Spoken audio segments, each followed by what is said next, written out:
시청자 여러분, 안녕하십니까? 전 세계 교회와 선교지 소식 전해드리는 CGN 월드뉴스 정은지입니다.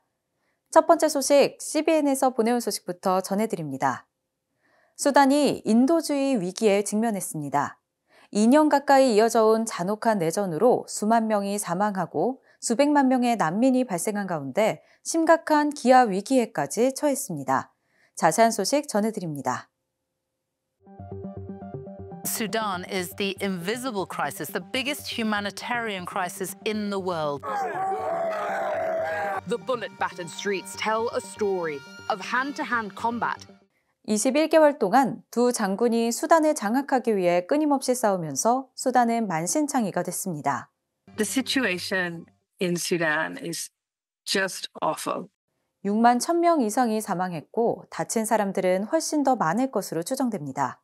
Attacks on hospitals, on markets, displaced persons camps, summary executions.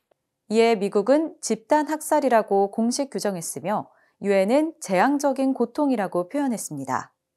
More than 11.5 million people are now estimated to be internally displaced, of whom nearly 8.8 million people have been uprooted since April 2023.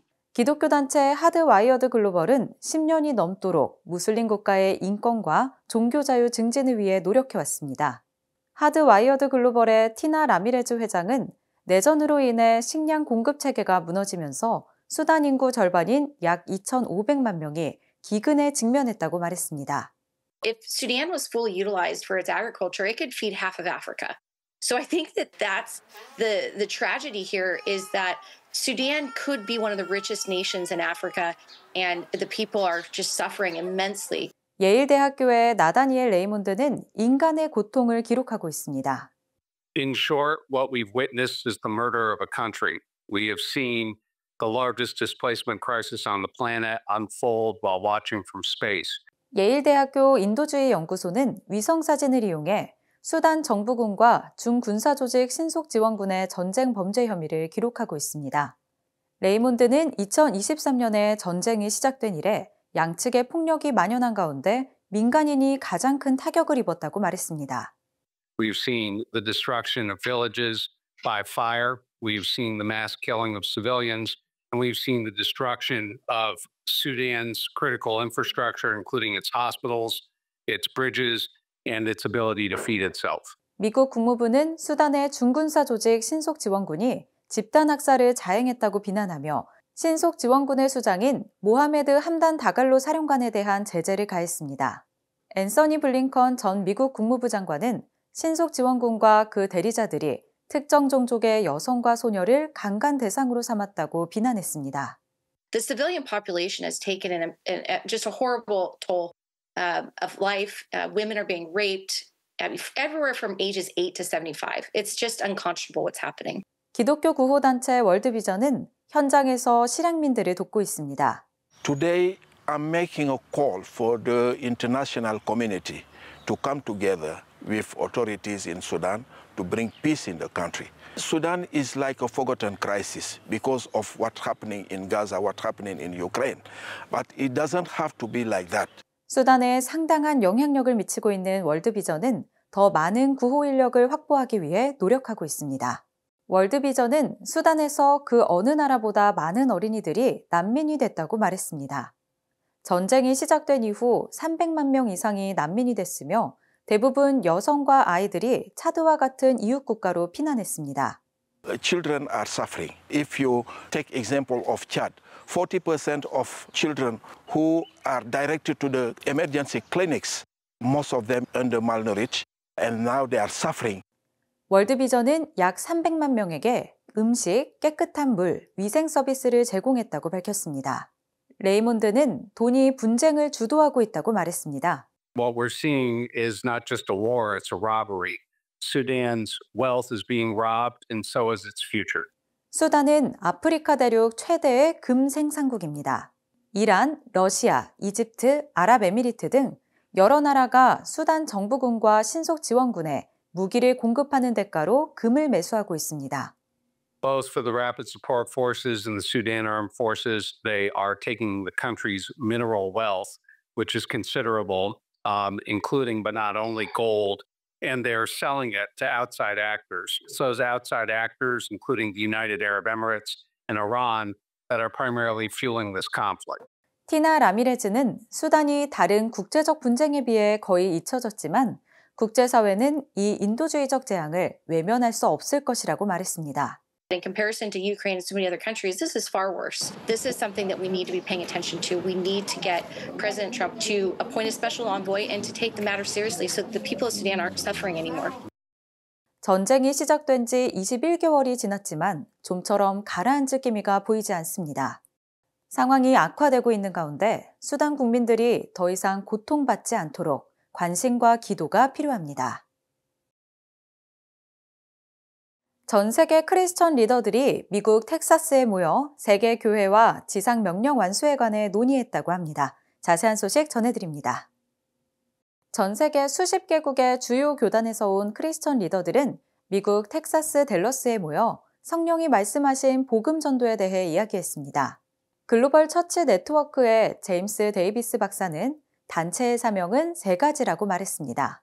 We exist to help synergize the body of Christ, to help mobilize Christian leaders, to help finalize the Great Commission. It's about finishing.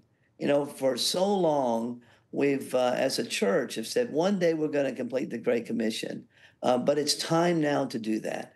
And so we synergize, mobilize, and finalize. 데이비스 박사는 지상명령이라는 목표에 가까워지고 있다고 말했습니다. We are getting close. We're getting close on many different fronts. First of all, we're getting close relationally.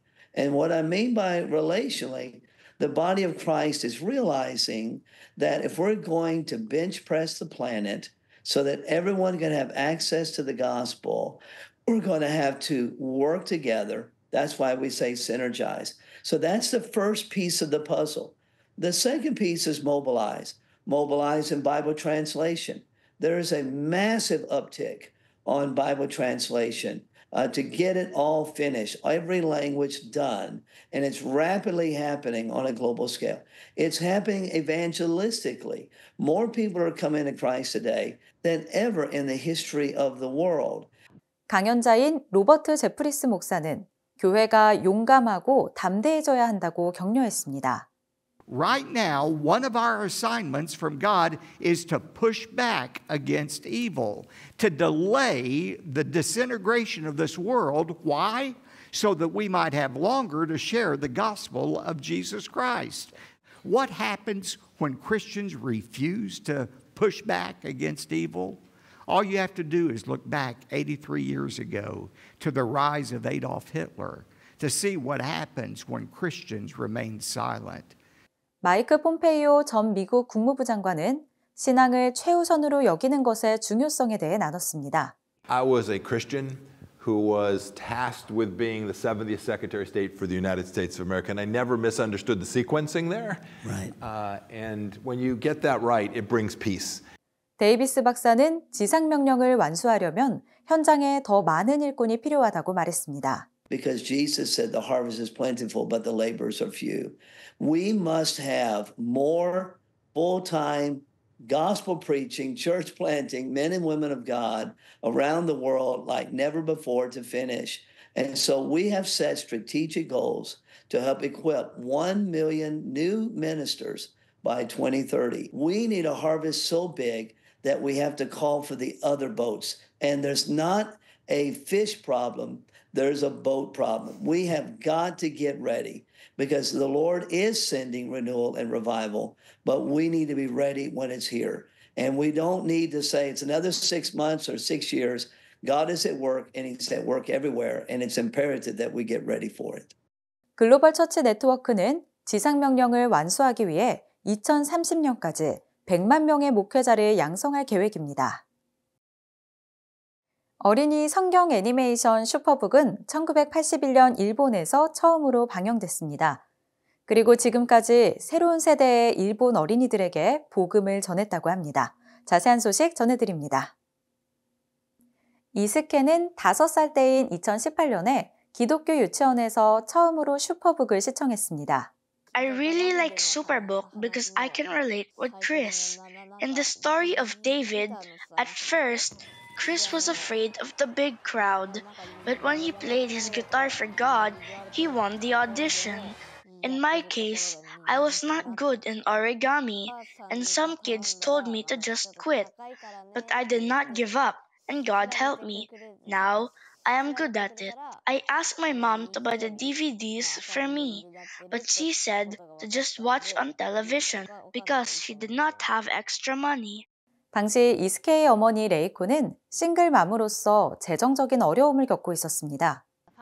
When he sees other families in his school and the children go to their fathers, he asks why he doesn't have that kind of family.